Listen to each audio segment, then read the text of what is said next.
खाटू नरेश की, बोलो चुलकाना धाम की। प्रेमियों, बाबा ने जिसको दोनों भुजाएं दी हैं, दो हाथ दिए हैं, एक बार दातार के दरबार में वो हाथ उठाए, जिसको दिए हैं वो ही उठाए। और ये जयकारा प्रेमियों, आज द्वादशी का दिन है, फाल्गुन शुक्ला द्वादशी उत्सव हारी हो, बाबा के दरबार से खाली जाए ना कोई। बोलो खाटू नरेश की, बोलो चुलकाना धाम की।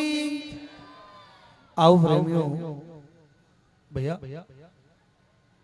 कोड दिखाना जैसे है ना, आप समझ गए होगे। मुझे गाना नहीं आता, प्रयास करूंगा लेकिन गाने। प्रेमियों, वो समय द्वापर युग का, जब कौरवों के और पांडवों के बीच वो युद्ध लड़ा, उस घटना की आपको मैं बता रहा हूं। कृपया करके बैठ जाओ। इस बाबा ने द्वापर युग में प्रेमियों शीश का दान इस मानव के कल्याण के लिए दिया, इस पृथ्वी के कल्याण के लिए दिया। क्या आज हम बाबा को एक छोटा सा दान दे सकते हैं? कौन कौन देगा? जो दे सकता है मैं लूंगा वो आपसे, उसमें हिलना भी नहीं है, क्योंकि वचन झूठा नहीं जाना चाहिए। उठा लो, कोई सब सामर्थ्य है उसको देने में भी। एक शांति का दान मांगना चाहता हूं आपसे, जो देना चाहता है वो हाथ उठा लो और उस कथा का श्रवण करेंगे। बोलो खाटू नरेश की, बोलो चुलकाना धाम की। प्रेमियों, वो द्वापर की घटना, जब उस युद्ध भूमि में भगवान श्री कृष्ण जी पांडवों के समक्ष बैठकर एक रणनीति बना रहे थे, पांडवों को समझा रहे थे कि आपने भली भांति ऐसे युद्ध को लड़ना है, फलाने फलाने योद्धा के साथ ऐसे युद्ध को लड़ना है। भगवान ने देखा कि वीर बर्बरीक अपनी मां से आशीर्वाद लेकर प्रेमियों रणभूमि की ओर आ रहा है, और ब्राह्मण का वेश धारण करते हैं, और चुलकाना धाम की पावन भूमि पर आकर खड़े हो जाते हैं। चुलकाना धाम वो स्थान प्रेमियों, सतयुग के समय में उस स्थान पर चुनकर ऋषि जी महाराज ने घोर तपस्या करी, और उस तपस्या के बल के कारण भगवान ने उस धरती को चुना शीश दान लेने के लिए। जैसे ही वीर बर्बरीक हस्तिनापुर से इंद्रप्रस्थ उधर से चलकर आ रहे थे मां का आशीर्वाद लेकर, प्रेमियों क्या आशीर्वाद लिया कि जो पक्ष बेटा आपको हारता नजर आए, आपने उसका साथ देना है। बोलो हारे के सहारे की। प्रेमियों, भगवान ने चुलकाना धाम की धरती पर एक दिव्य दृष्टि स्तंभ बनाया, और घोड़ा आ रहा था तो रुक जाता है, और रुककर जब वीर बर्बरीक नीले घोड़े से उतरते हैं तो एक वृक्ष की छाया में दो ब्राह्मण खड़े थे। उनको पूछते हैं कि कुरुक्षेत्र का मार्ग किस तरफ है? प्रेमियों, अपना परिचय देते हैं कि प्रभु मैं वीर बर्बरीक में युद्ध भूमि में जा रहा हूं और युद्ध लड़ूंगा जाकर। श्याम दाम दंड वेद रणनीति का प्रयोग करते हैं वीर बर्बरीक के साथ भगवान। पहली रणनीति सुनना प्रेमियों बड़ी ध्यान से। क्या चाल चली कि वीर बर्बरीक हम कुरुक्षेत्र से चलकर आए हैं, उस भूमि से चलकर आए हैं। वहां पर एक स्त्री महिला नव दुर्गा का रूप धारण कर रही है। वो कह रही है मुझे एक बलि चाहिए, और जब मुझे वो बलि मिलेगी तो प्रेमियों वो युद्ध शुरू होगा। भगवान ने कहा कि प्रभु मुझे कोई आपत्ति नहीं है। वीर बर्बरीक ने कहा मुझे कोई भी आपत्ति नहीं है, मैं शीश का दान दूंगा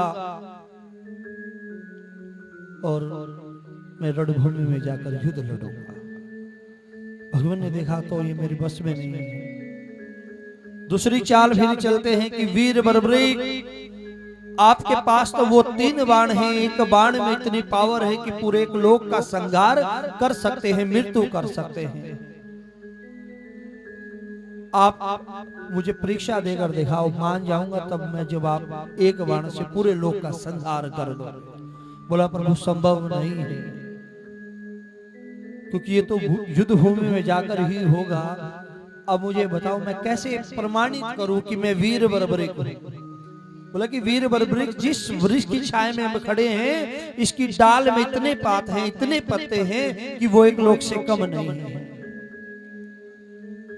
इसके हर पत्ते को बींद कर दिखाओ। तब प्रेमियों तरकस से बाण निकाला वीर बर्बरिक ने और मस्तिष्क पे लगाया। भगवान ने पत्ता तोड़ा, पैर के नीचे छुपा लिया, बाण को छोड़ दिया। वो बाण हर पत्ते को बींदता हुआ भगवान श्री कृष्ण जी के पैर पे आकर खड़ा हो जाता है। कहा नारायण मेरे बाण को संशय है, डाउट है कि कोई पत्ता आपके पैर के नीचे ना छुपा हो, कृपया करके इस पैर को पीछे हटाए। तब प्रेमियों भगवान उसको पीछे हटाते हैं, उसमें भी छेद हो जाता है। बोलो 3 बाण धारी की। जैसे ही प्रेमी उसमें छेद हो गया तो भगवान ने देखा कि अब ये जाए बिना नहीं रहेगा उस युद्ध में। माता सरस्वती का सहारा लेते हैं। कहा मां आप इनकी कंठ पर विराजित हो जाओ, अगर ये रणभूमि में पहुंच गया तो ये युद्ध कभी भी समाप्त नहीं होगा। प्रेमियों माता सरस्वती उनके कंठ पर विराजमान हो जाती है। जब मां उनके कंठ पर विराजमान हुई, उनके मन में एक भाव आया, सुनना बड़ी ध्यान से कि किसी ब्राह्मण देवता द्वारा मेरी बाणों की परीक्षा ली गई है, मैं कुछ दान स्वरूप देना चाहता हूं।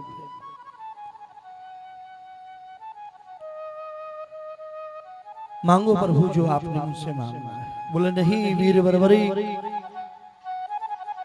ऐसे नहीं मांगता, अब मुझे वचन दो। प्रेमियों सुनो, वीर बर्बरिक उसी चुलकाना धाम की धरती पर भगवान श्री कृष्ण जी को वचन दे देते हैं और उसी वचन के बदले भगवान उनसे शीश का दान मांग लेते हैं।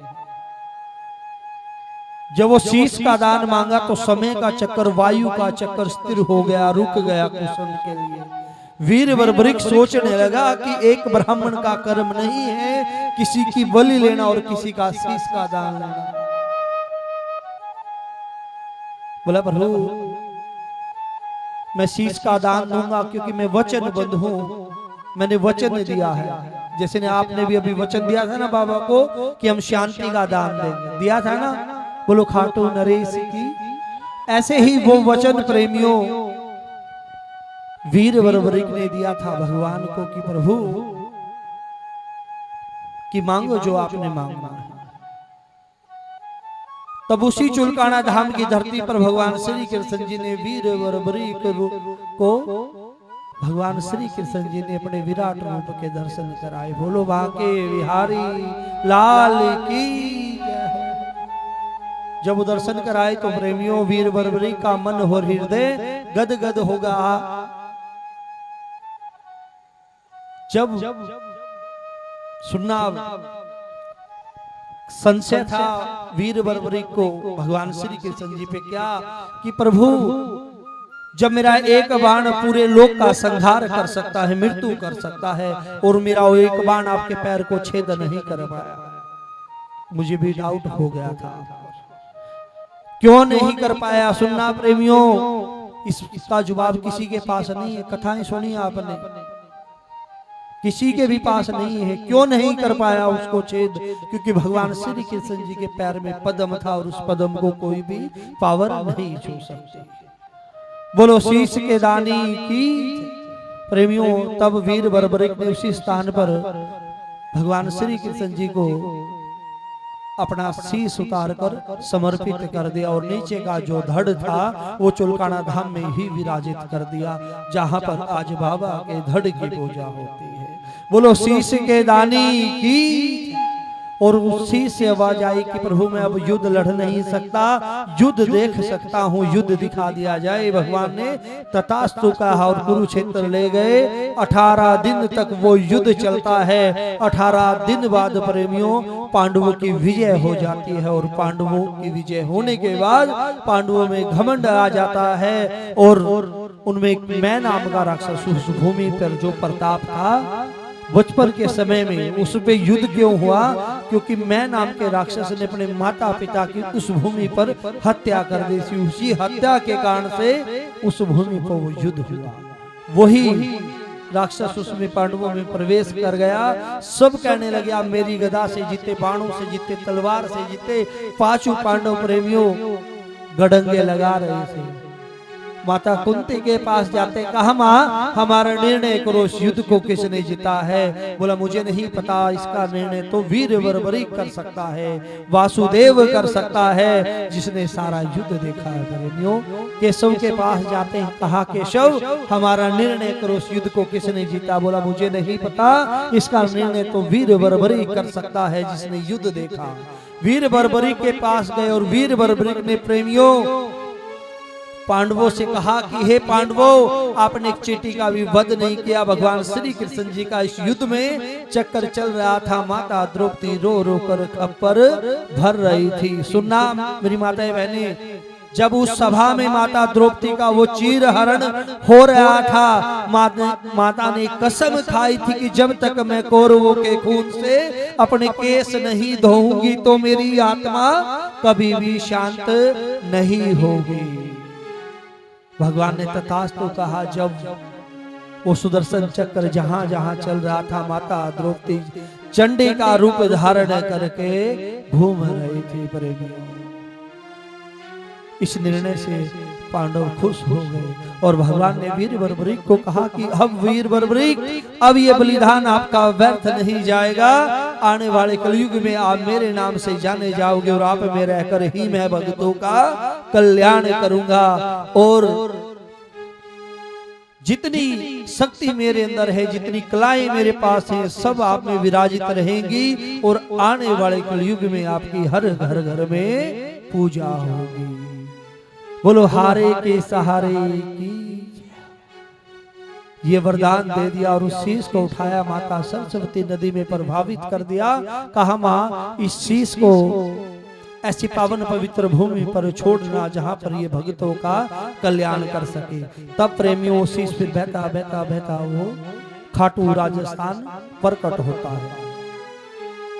जहां दिया शीश का दान वो भूमि है चुलकाना धाम। सभी ने बोलना कितने प्रेमी है जो चुलकाना दरबार गए, धाम गए? हाथ उठाओ प्रेमियों, कौन कौन जाना चाहता है? किस किस नाम किसने सुना है चुलकाना धाम? हाथ उठाओ।